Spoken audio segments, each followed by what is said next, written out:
राजेश और सुमित्रा एक ही कॉलेज में एक साथ एक ही क्लास में पढ़ते थे। राजेश अपने पिता की तरह राजनीति में बेहद रुचि रखता था और कॉलेज में छात्र नेता में सबसे प्रबल नाम था। उसके पिता देश के केंद्र सरकार के मंत्रिमंडल में उच्च स्थान रखते थे। राजेश जितना अधिक नेता में प्रबल था, उतना ही वे लड़कियों का दिल जीतने में भी प्रबल रहता था। उसकी छवि पूरे कॉलेज में बेहद उत्तीर्ण पद पर रही। वे पढ़ाई के साथ खेल में भी अव्वल रहा।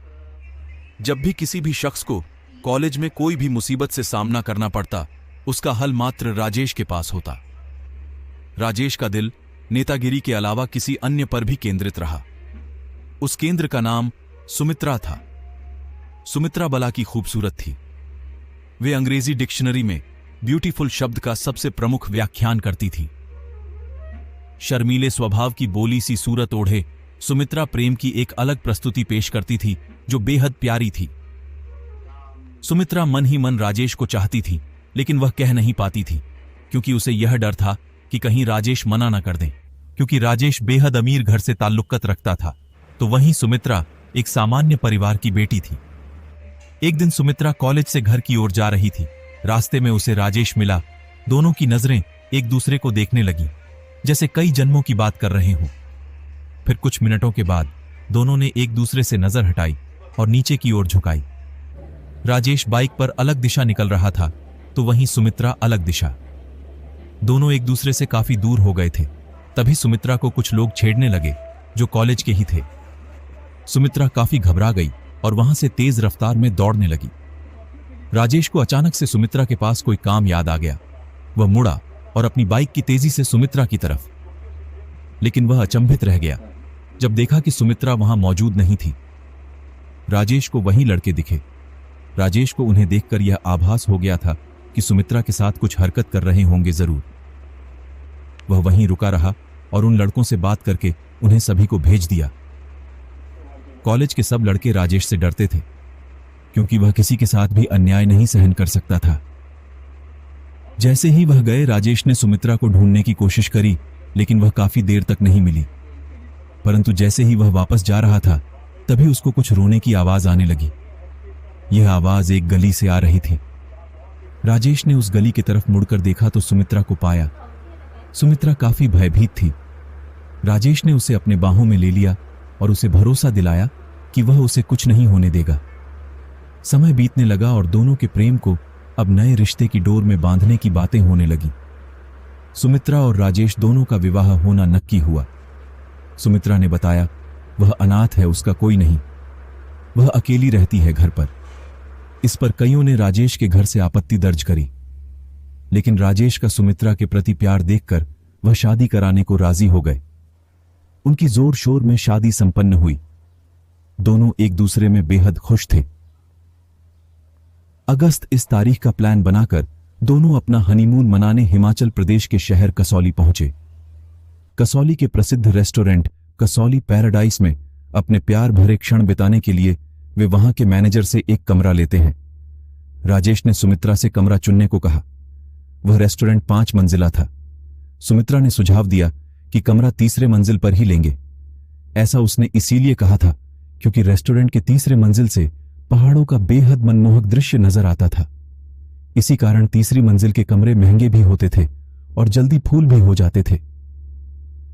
मैनेजर ने उन्हें 304 नंबर की चाबी दी और वेटर को बुलाया ताकि वह सामान लेकर जा सके। लेकिन सुमित्रा उस मैनेजर से जिद करते हुए कहने लगी कि उसे 308 नंबर की चाबी चाहिए। मैनेजर ने उन्हें मना किया और कहा कि वह कमरा अभी रेनोवेशन होना है। लेकिन सुमित्रा बार बार वही कमरा खुलवाने के लिए बोलती रही। राजेश भी सुमित्रा के प्यार में उसकी जिद को पूरी कराने के लिए मैनेजर से गुहार लगाई खुलवाने को। शुरू में तो मैनेजर नहीं माना, अंत में उसे भी मानना पड़ा, क्योंकि राजेश ने ज्यादा धन लाभ देने का वायदा किया था। दोनों कमरे में एक दूसरे को निहार रहे थे, साथ ही साथ पहाड़ों को भी, जो कसौली की खूबसूरती को बखूबी दर्शा रहे थे। जैसे ही दोनों एक दूसरे के प्यार में डूब रहे थे और सारी हदें पार करने की ओर बढ़ रहे थे, तभी एक अजीब सी आवाज ने दस्तक दी। राजेश ने पहले कमरे के हर एक कोने में देखा कि कहीं कोई खिड़की खुली न रह गई हो। वह उठा, लेकिन खिड़की कोई भी नहीं खुली थी, पर फिर भी उसे किसी के चलने की आवाज पूरे कमरे में सुनाई दे रही थी। वह डर के मारे बेड पर मुड़कर देखने लगा, लेकिन वह देखकर अचंभित रह गया। वहां सुमित्रा मौजूद नहीं थी। वह डर की सीमा को लांघ चुका था। पूरे कमरे में वह अब सुमित्रा चिल्लाने लगा। कमरे के बाहर जाने की कोशिश करता, लेकिन कमरा मानो किसी ने बाहर से बंद कर दिया हो। यह पहली बार था कि राजेश डर के मारे रोने लगा हो। अचानक से उसे कमरे के बाथरूम से पानी चलने की आवाज आती है। वह दौड़ते हुए बाथरूम की तरफ पहुंचता है। जैसे ही वह उधर पहुंचता है, पानी की आवाज बंद हो जाती है। राजेश, जानू कहां ढूंढ रहे हो मुझे? आओ मेरे पास। सुमित्रा की आवाज। राजेश देखता है कि सुमित्रा बालकनी में खड़ी हुई होती है। जैसे ही राजेश डर के मारे उससे लिपटने के लिए बढ़ता है, सुमित्रा एकदम से गायब हो जाती है और राजेश पहाड़ से नीचे गिर जाता है। उसकी मौत हो जाती है। अगले दिन उसकी लाश पहाड़ से बरामद होती है। इंस्पेक्टर रणदीप सिंह को तहकीकात करने की जिम्मेदारी मिलती है। उस लाश के पोस्टमार्टम रिपोर्ट के मुताबिक राजेश मौत से पहले उसकी धड़कन काफी तेज चल रही होती है। इंस्पेक्टर सुमित्रा को ढूंढने की कोशिश करते हैं, लेकिन उन्हें सुमित्रा का कहीं नहीं पता चलता। मैनेजर से इंस्पेक्टर सीसीटीवी कैमरे की फुटेज मांगता है, परंतु वह रिकॉर्डिंग देखकर परेशान हो जाता है।